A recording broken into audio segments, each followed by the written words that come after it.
तो पिछले लेक्चर में जो हमने एग्जाम्पल देखे थे असाइनमेंट में, मैंने आपको असाइनमेंट दिया था, तो उसके आंसर अब हम देखेंगे कि क्या हो सकते हैं। तो सबसे पहले ये जो एक नंबर का स्ट्रक्चर है, इसमें हमें आइडेंटिफाई करना है कि फंक्शनल ग्रुप कौन सा है। तो इसमें फंक्शनल ग्रुप आपको कौन सा दिख रहा है? Aldehyde functional group, COH। तो ये अल्डिहाइड फंक्शनल ग्रुप है। तो अभी अल्डिहाइड के लिए मैंने आपको बताया, अगर मेन फंक्शनल ग्रुप की तरह ये काम करता है तो आपको इसका सफिक्स लिखना है AL, अल, इसको हम लिखते हैं। उसके बाद नंबरिंग हुए, जैसे IUPAC के रूल के हिसाब से start from that carbon which is connected with functional group. तो एक कार्बन से हमने नंबरिंग स्टार्ट कर ली। 4 कार्बन हमारे पास प्रेजेंट है। 4 कार्बन के लिए हम लिखते हैं, रूट वर्ड है हमारा ब्यूट।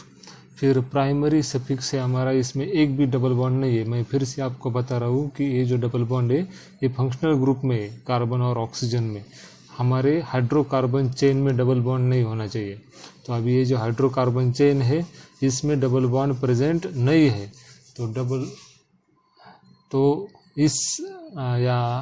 इसमें डबल बॉन्ड या ट्रिपल बॉन्ड प्रेजेंट नहीं है, ये सब सिंगल बॉन्ड है। तो इसलिए हम इसको प्राइमरी सफिक्स कहते हैं N। तो अभी प्राइमरी सफिक्स N और सेकेंडरी सफिक्स हमारा अल, E निकल जाएगा। इसका नाम आता है ब्यूटेनल। तो इसका नाम है ब्यूटेनल।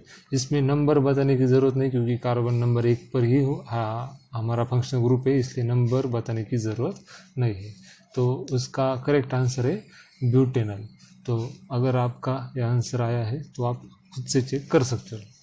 नेक्स्ट जो दूसरा हमारे पास एग्जांपल है, इसमें 2 फंक्शनल ग्रुप प्रेजेंट है। एक कार्बोक्सिलिक एसिड प्रेजेंट है और दूसरा कीटोन प्रेजेंट है। तो कीटोन और कार्बोक्सिलिक एसिड, तो इसमें कौन जीतता है? तो आपको पता है हमारा जो प्रायोरिटी की लिस्ट है, प्रायोरिटी लिस्ट में सबसे ऊपर आता है कार्बोक्सिलिक एसिड फंक्शनल ग्रुप। तो अगर ये प्रेजेंट स्ट्रक्चर में तो ऑब्वियसली यही जीतेगा, बाकी सब साइड चेन की तरह काम करेगी। तो अभी ये जीत गया, तो इससे नंबरिंग स्टार्ट होगी 1 2 3 4 5 6। तो 6 कार्बन है हमारे पास। तो हम 6 कार्बन के लिए जो रूट वर्ड है वो लिख देंगे हेक्स। और उसके बाद एक भी इसमें डबल बॉन्ड नहीं है, हाइड्रोकार्बन चेन में डबल बॉन्ड नहीं है, इसलिए N। तो हेक्सेन प्लस OIC एसिड। तो ये जो उसका नाम हो गया, उसका नाम मैं अलग से यहाँ पर नीचे लिख रहा हूँ, ठीक है, ऊपर लिखता हूँ यहाँ पर हेक्सानोइक एसिड। हेक्सानोइक एसिड ये इसका मेन फंक्शनल ग्रुप का अगर कंसिडर कर लिया जाए तो उसका ये नाम है। तो अभी बचा ये तीसरे कार्बन पर, ये साइड चेन की तरह काम करता है। तो मैंने जो लिस्ट आपको दी है तो उसमें देखो कि अगर कीटोन ग्रुप है और कीटोन ग्रुप साइड चेन की तरह काम करता है तो प्रीफिक्स क्या यूज़ करते हैं। तो कुछ लोगों ने मुझे भेजा है, इसका सॉल्व करके भेजा है, तो उन्होंने इसमें कीटो लिखा है। तो कीटो नहीं लिखना है इसको, तो इसको ऑक्सो, कीटो भी लिख सकते हो, लेकिन इसका जो करेक्ट प्रिसाइज है वो है ऑक्सो। तो कीटो और ऑक्सो दोनों में से एक कुछ भी लिख सकते हो। तो तीसरे पोजीशन पर है ऑक्सो, या फिर कीटो भी लिख सकते हो। तो 3 ऑक्सो हेक्सानोइक एसिड, तो ये इसका करेक्ट नेम है। तो दूसरा जो एग्जांपल है उसका है 3 ऑक्सो या फिर 3 कीटो हेक्सानोइक एसिड। ओके, तो ये आ गया उसका आंसर। लास्ट है जो यहाँ पर बड़ा एग्जांपल है, मैंने आपको कल पूरा बताया था, अभी आप स्क्रीन पर पूरा नहीं दिख रहा है। तो यहाँ पर देखो, यहाँ पर OH है, ये जो है वो यहाँ पर OH है। तो इसको मैं नंबरिंग, अभी आपको पता ही चल गया होगा, COH नंबरिंग स्टार्ट होती है 1 2 3 4 5 6। अभी यहाँ पर नंबरिंग देनी है, तो कहाँ पर नंबरिंग देनी है? 7। यहाँ पर भी 8 नंबर है, यहाँ पर भी इसको अगर नंबरिंग दी तो यहाँ पर भी 8 नंबर आता है। तो किसको नंबर देना चाहिए? तो अभी अगर सिर्फ हम इसको नंबर देते हैं तो ये साइड चेन वाला कार्बन है वो कवर नहीं होता है। लेकिन अगर हम इसको नंबर देते हैं तो ये साइड चेन भी कवर हो जाती है। ये जो साइड चेन या सब्स्टिट्यूएंट है इसको हम प्रिसाइजली करेक्टली क्या कहते हैं, सब्स्टिट्यूएंट। तो ये सब्स्टिट्यूएंट भी कवर होता है, तो इसलिए हम इसी कार्बन को नंबर देंगे, इसको नंबर नहीं देंगे। तो 8 कार्बन है, 8 कार्बन के लिए हमारे पास है ऑक्टेन और एसिड है, इसलिए ऑक्टेनोइक एसिड। तो ऑक्टेनोइक एसिड और 1 नंबर कार्बन पे ही एसिड प्रेजेंट है, इसलिए नंबर एसिड का नंबर देने की ज़रूरत नहीं। सिर्फ अभी हमें क्या देना है, अलग अलग जो सब्स्टिट्यूएंट है उनको नाम देने। तो सबसे पहले उनके जगह पर ही नाम दे दो। ब्रोमो, ये जो है यहाँ पर 7 कार्बन पे अटैच है, तो ये मिथाइल ग्रुप है, ये भी साइड चेन है, मिथाइल। ऑक्सो, साइनो, हाइड्रोक्सी और लास्ट है यहाँ पर अमाइनो। तो इतने सारे सब्स्टिट्यूएंट हमारे पास मौजूद है। तो इतने सारे सब्स्टिट्यूएंट है, तो अभी हमें क्या करना है, इनके अल्फ़ाबेटिकल ऑर्डर से इनकी नंबरिंग देनी। तो सबसे पहले आता है अमाइनो, तो सबसे पहले हमारा जो नाम है वो स्टार्ट होगा 3 अमाइनो, कॉमा, हर एक सब्स्टिट्यूएंट का जब हम नाम देते हैं तो उसके बाद हमें कॉमा देना है, तो अमाइनो। उसके बाद देखो ए के बाद क्या आता है, बी आता है, ब्रोमो। तो 7 या फिर 8 ब्रोमो। उसके बाद क्या आता है, 8 ब्रोमो के बाद क्या दिख रहा है आपको यहाँ पर, ए कट गया, ए कट गया, बी कट गया, सी। ओके, सी वाले 2 तो नहीं, यहाँ पर कोई नहीं है, तो यहाँ पर साइनो। सी के लिए कौन है, कौन से कार्बन पर है, 5 cyano. Okay, 3 amino, 8 bromo, 5 cyano. Then C के बाद अभी हमारे पास 3 बाकी, अभी MOH। तो ABCDEFGH, तो पहले ये चाहता है, तो 4 हाइड्रोक्सी,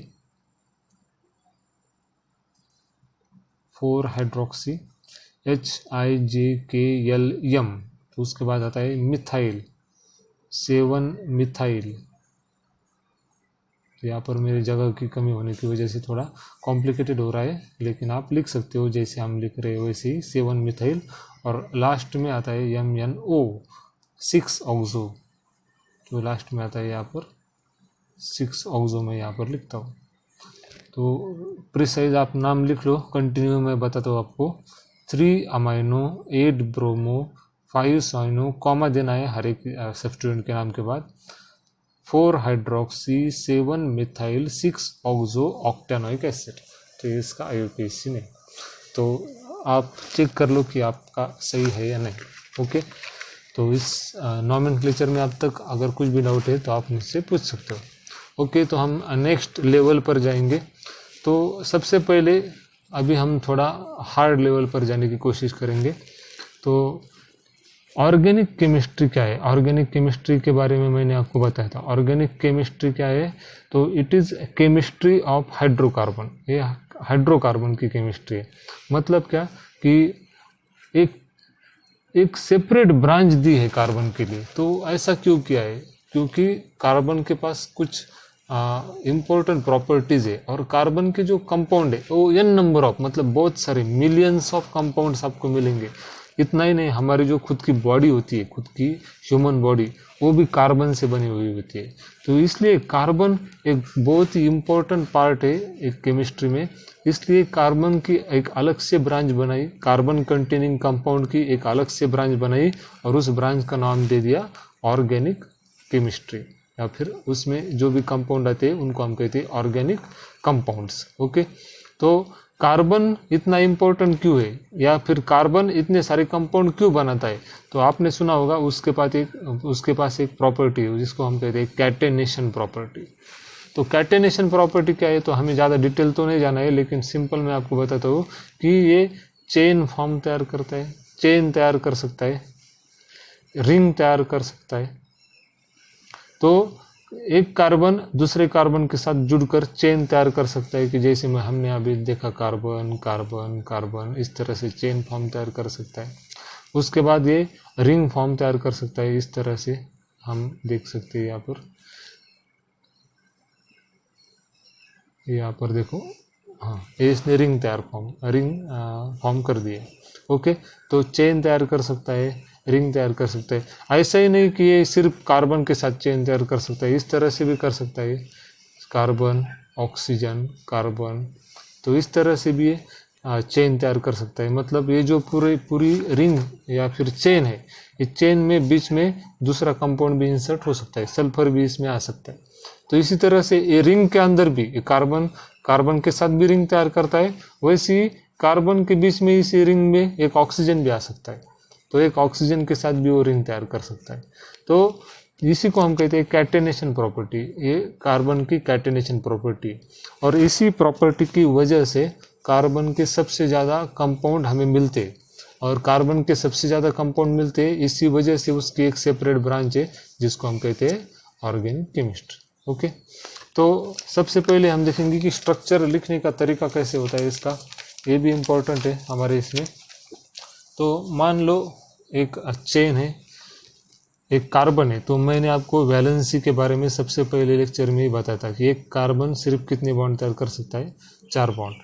तो इसको मान लो 4 हाइड्रोजन अटैच है, तो इसको हम कहते हैं CH4, ये मीथेन है, अल्किल फैमिली का पहला मेंबर। उसके बाद अगर इस तरह से एक चेन है और उसको हाइड्रोजन अटैच है,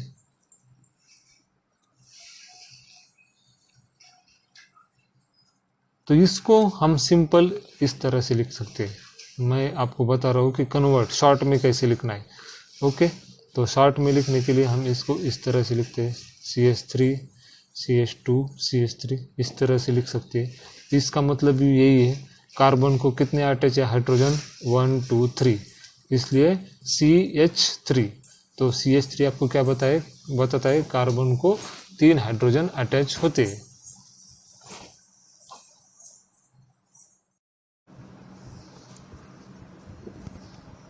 उसके बाद जो भी CH3 है, कार्बन को 3 हाइड्रोजन अटैच है, और यहाँ पर देखो कार्बन को 2 हाइड्रोजन अटैच है। इस कार्बन को हाइड्रोजन कितने अटैच है, 1 और 2, इसलिए इसको हम कहते हैं CH2। और उसके बाद फिर से इस कार्बन को कितने हाइड्रोजन अटैच है, 1 2 3, इसलिए इसको हम लिखते हैं CH3। तो इस तरह से हम CH3 CH2 CH3 शॉर्ट में लिख सकते हैं। इससे भी शॉर्ट लिखने का तरीका हमारा है, तो क्योंकि ये क्या है, केमिस्ट्री ऑफ हाइड्रोकार्बन है, तो हाइड्रोकार्बन है मतलब एक चेन है, तो उस चेन में कार्बन और हाइड्रोजन प्रेजेंट है, ये हम अज्यूम करते हैं, हमें पता है कि उसमें कार्बन और हाइड्रोजन प्रेजेंट है। तो मान लो एक डॉट है, इस तरह से डॉट, ये अगर कार्बन का डॉट है, तो इस कार्बन को हाइड्रोजन ऑलरेडी अटैच होंगे ही, ये हम अज्यूम करते हैं, क्योंकि ऑर्गेनिक केमिस्ट्री में हाइड्रोकार्बन के अलावा हाइड्रोकार्बन अगर प्रेजेंट नहीं है तो ऑर्गेनिक केमिस्ट्री हो ही नहीं सकती। तो कार्बन को हाइड्रोजन प्रेजेंट है ऐसा हम सोचते हैं, अज्यूम करते हैं। तो उसके बाद इसी स्ट्रक्चर को हम इस तरह से भी रिप्रेजेंट कर सकते हैं। तो इसका मतलब क्या है, यहाँ पर एक कार्बन और यहाँ पर हमने थोड़ा टर्न दिया है, तो यहाँ पर एक कार्बन और फिर यहाँ पर भी एक कार्बन। तो इस तरह से इस पूरे स्ट्रक्चर को, 3 कार्बन के स्ट्रक्चर को हम कन्वर्ट करके सिर्फ इतना लिख सकते हैं। तो इसका मतलब क्या है, यहाँ पर कार्बन है और कार्बन को जितने भी वैलेंसी सेटिस्फाई करने के लिए हाइड्रोजन लगते हैं, 1 लगे 2 लगे, वैलेंसी सेटिस्फाई करने के लिए मतलब 4 बॉन्ड बनाने के लिए जितने भी हाइड्रोजन लगते हैं उतने हाइड्रोजन इसको प्रेजेंट होंगे ही, ऐसा हम अज्यूम करते हैं। और यहाँ पर एक कार्बन, यहाँ पर कार्बन, तो इस तरह से इसी स्ट्रक्चर को हम शॉर्ट में इस तरह से दिखा सकते हैं। तो एक और एग्जांपल इसमें लेंगे हम, शॉर्ट फॉर्म में हमें कैसे लिखना है, क्योंकि ये बहुत इंपॉर्टेंट है। आगे चलकर हम शॉर्ट फॉर्म में ही सारे स्ट्रक्चर निकालने वाले हैं, तो ये आपको पता होना चाहिए। तो एक बड़ी हम चेन लिखते हैं, CH3 CH2 CH2 CH2 CH3। तो ये हम एक और कार्बन लेंगे CH3, तो 6 कार्बन की चेन है, इसको हम हेक्सेन कहते हैं। तो इसको हमें कन्वर्ट करना है शॉर्ट फॉर्म में। तो शॉर्ट फॉर्म में कन्वर्ट करने के लिए एक कार्बन, दूसरा कार्बन आने के बाद टर्न देना है, क्योंकि दूसरा कार्बन है वहाँ पर पता चलना चाहिए, तीसरा कार्बन, फिर टर्न देना है, चौथा कार्बन, फिर टर्न 5 नंबर कार्बन और फिर टर्न 6 नंबर। तो इस तरह से इसको हम शॉर्ट फॉर्म में लिख सकते हैं। तो आप काउंट कर सकते हो कितने कार्बन है, 1 2 3 4 5 6। तो 6 कार्बन की ये चेन है। तो 6 कार्बन की चेन मतलब इसको हम अज्यूम करते हैं कि हर एक टर्न पर क्या है, एक कार्बन प्रेजेंट है, और कार्बन पर कितने हाइड्रोजन प्रेजेंट है, जितने उसके वैलेंसी को सेटिस्फाई करने के लिए जरूरी है उतने। तो इसको हम कन्वर्ट फिर से ऐसा कर सकते हैं, कार्बन कार्बन कार्बन, फिर से यहाँ पर कार्बन, फिर से कार्बन कार्बन और कार्बन। तो इस तरह से इसको कन्वर्ट करने के बाद अभी उसको हाइड्रोजन जितने भी चाहिए, अभी इसको हाइड्रोजन कितने चाहिए वैलेंसी सेटिस्फाई करने के लिए, क्योंकि इसने एक ही बॉन्ड यहाँ पर बनाया है। देखो इस कार्बन के साथ एक ही बॉन्ड बनाया है, तो इसको 3 हाइड्रोजन की जरूरत है। तो इस 3 हाइड्रोजन, इस कार्बन ने 2 बॉन्ड बनाए हैं, इस कार्बन के साथ एक और इस कार्बन के साथ एक, तो इसको सिर्फ 2 हाइड्रोजन चाहिए, इसको भी 2 ही हाइड्रोजन चाहिए। तो इस तरह से 2 ही हाइड्रोजन चाहिए, 2 ही हाइड्रोजन चाहिए, और इसको कार्बन को 3 हाइड्रोजन चाहिए क्योंकि इसने एक ही बॉन्ड बनाया है। तो इस तरह से हम इसको कन्वर्ट कर सकते हैं। तो इस स्ट्रक्चर से हम ये स्ट्रक्चर भी बनाते हैं, ये स्ट्रक्चर से फिर हम इस तरह से स्ट्रक्चर भी बनाते हैं, और इस स्ट्रक्चर से हम शॉर्ट स्ट्रक्चर भी फिर से बना सकते हैं, जो कि हमें ये फिर से मिल जाएगा हमारा। तो कार्बन यहाँ से CH3 CH2 CH2। तो एक ही स्ट्रक्चर हम 3 फॉर्म में लिख सकते हैं। अगर बहुत ही इलोंगेटेड, हमें समझने के लिए आसान हो ऐसा स्ट्रक्चर चाहिए तो हम ये स्ट्रक्चर बना सकते हैं, समझने के लिए आसान है। लेकिन अगर हमारी समझ थोड़ी बढ़ गई हो तो हम शॉर्ट में लिख सकते हैं। तो इस तरह से इस स्ट्रक्चर को लिख सकते हैं। और अभी हम एक्सपर्ट अगर हो गए कि हमें अब समझता है कि हाइड्रोकार्बन की चेन कैसी होती है, तो हम शॉर्ट में इस तरह से स्ट्रक्चर, और हमारे केमिस्ट्री में, ऑर्गेनिक केमिस्ट्री में ज़्यादातर हम इसी फॉर्मेट को यूज़ करते हैं। तो अगर आपको ये पहाड़ जैसा स्ट्रक्चर दिखाई दे, एक पहाड़ जैसा स्ट्रक्चर, एक पहाड़ दूसरा पहाड़, तो एक पहाड़ एक दूसरे के साथ चिपक गए, ऐसा स्ट्रक्चर अगर आपको दिखाई देता है तो it is nothing but chain of hydrocarbon. Okay, तो ये तो हुआ चेन की बात। अगर हमारे पास एक साइक्लिक स्ट्रक्चर है, एक कार्बन की साइकिल है, कार्बन की अगर इस तरह से साइकिल है, तो इसको भी जितने भी हाइड्रोजन जरूरी है हम दे देते हैं। इसको 2 हाइड्रोजन चाहिए, सबको 2 हाइड्रोजन चाहिए, क्योंकि सबने 2 कार्बन के साथ बॉन्ड तैयार किया है, तो सबको 2 हाइड्रोजन की यहाँ पर ज़रूरत है। तो इस तरह से इसको हम साइक्लिक स्ट्रक्चर कहते हैं। तो कार्बन साइक्लिक स्ट्रक्चर, साइकिल भी बनाता है, ओके, एक राउंड स्ट्रक्चर भी बनाता है। तो ये तो हुआ इलेबोरेटेड स्ट्रक्चर। ओके, तो इसको हम कहते हैं साइक्लोहेक्सेन।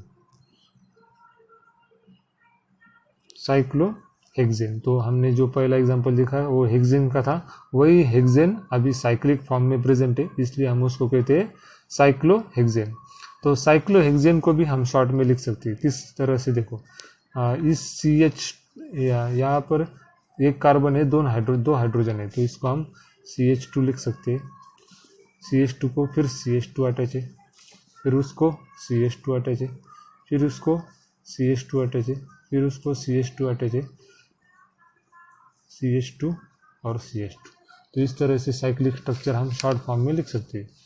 ओके, तो इसको भी हम 3 फॉर्म में लिख सकते हैं। तो ये जो हमारा स्ट्रक्चर है इसको हमने शॉर्ट फॉर्म में कन्वर्ट कर दिया CH2 में, ये भी साइक्लोहेक्सेन है। और इसको भी अभी हमें कंसिडर करना है कि सबका हाइड्रोकार्बन ही एक दूसरे के साथ अटैच है, तो दिखाने की जरूरत नहीं, सिंपली हम क्या कर सकते हैं, इस तरह से हम दिखा सकते हैं। ओके, तो ये शॉर्टेस्ट फॉर्म है, सबसे शॉर्ट फॉर्म ऑफ साइक्लोहेक्सेन। तो इसको भी हम क्या कहेंगे, साइक्लोहेक्सेन ही कहेंगे। ओके, तो यहाँ पर आपको कुछ कार्बन नहीं दिख रहा है, कुछ हाइड्रोजन नहीं दिख रहा है, फिर भी आप बता सकते हो कि ये साइक्लोहेक्सेन है, क्योंकि हर एक टर्न पर क्या है, एक कार्बन प्रेजेंट है। एक टर्न होता है जब मुड़ता है, यहाँ पर जब भी एक मोड़ आता है तो हर एक मोड़ पर क्या है, एक कार्बन प्रेजेंट है। यहाँ पर एक कार्बन, यहाँ पर एक कार्बन, कार्बन कार्बन कार्बन, तो 6 कार्बन है। और 6 कार्बन को हाइड्रोजन कितने अटैच है, फिर से वही फार्मूला, जितने हाइड्रोजन उसकी वैलेंसी सेटिस्फाई करने के लिए जरूरी है उतने हाइड्रोजन वहाँ पर अटैच है। यहाँ पर देखो, यहाँ पर इस कार्बन की वैलेंसी सेटिस्फाई करने के लिए 2 हाइड्रोजन जरूरी है, 2 हाइड्रोजन इसको अटैच है। तो इस तरह से हाइड्रोकार्बन के स्ट्रक्चर हम इस तरह से दिखा सकते हैं। ओके, तो यहाँ पर भी मैं आपको एक असाइनमेंट देने वाला हूँ अभी। तो असाइनमेंट में जो भी स्ट्रक्चर मैं शॉर्ट फॉर्म में निकालता हूँ तो आपको लॉन्ग फॉर्म में वो निकाल के देखने हैं। तो देखो, मान लो ये स्ट्रक्चर है, तो इस स्ट्रक्चर को आपको क्या करना है, लॉन्ग फॉर्म में लिखना है। लॉन्ग फॉर्म में मतलब एक फॉर्म है, दूसरा फॉर्म निकालना है, दूसरा और तीसरा फॉर्म निकालना है। ओके, उसके बाद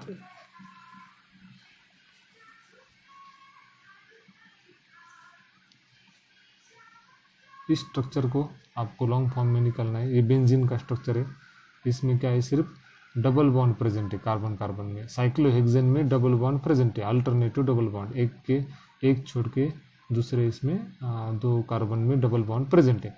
तो अल्टरनेटिव डबल बॉन्ड इसको हम कहते हैं। तो इसको भी आप इलाबरेट कर सकते हो। तो ये 2 ही स्ट्रक्चर को आप इलाबरेट करो। एक चेन स्ट्रक्चर है, इसमें भी आप एक आधा डबल बॉन्ड में यहाँ पर ऐड करके देता हूँ। तो यहाँ पर एक डबल बॉन्ड मैंने ऐड किया है। तो अभी इसका नाम बेंजीन है, इसका नाम क्या है, डबल बॉन्ड से नियर जो भी कार्बन है उसको हम नंबर देंगे 1 2 3 4 5 6 7 8 9। 1 2 3 4 5 6 7 8 9, 9 कार्बन है। नो नेन, लेकिन नो नेन नहीं है, ए एन ई नहीं, इसमें एक डबल बॉन्ड है तो इसका नाम है ई एन ई, नो नीन। लेकिन नो नीन में भी डबल बॉन्ड कौन से कार्बन है, डबल बॉन्ड 2 कार्बन के बीच में, 3 और 4 कार्बन के बीच में डबल बॉन्ड है, इसलिए इसका नाम है 3 नोनिन या फिर नोन 3 इन। इसको हम 3 नोनिन कह सकते हैं या फिर नोन 3 इन। प्रिसाइजली आप इस दोनों के बीच में भी उसका नंबर लिख सकते हैं। ओके, तो इस तरह से 3 नोनिन और बेंजीन का स्ट्रक्चर जो है आपको इलाबरेट करना है, बड़ा करना है। ओके, तो नेक्स्ट लेक्चर में हम क्या करेंगे कि इसके आगे के लेवल में जाएंगे। तो सबसे पहले आप इसको बड़ा करने की कोशिश करो।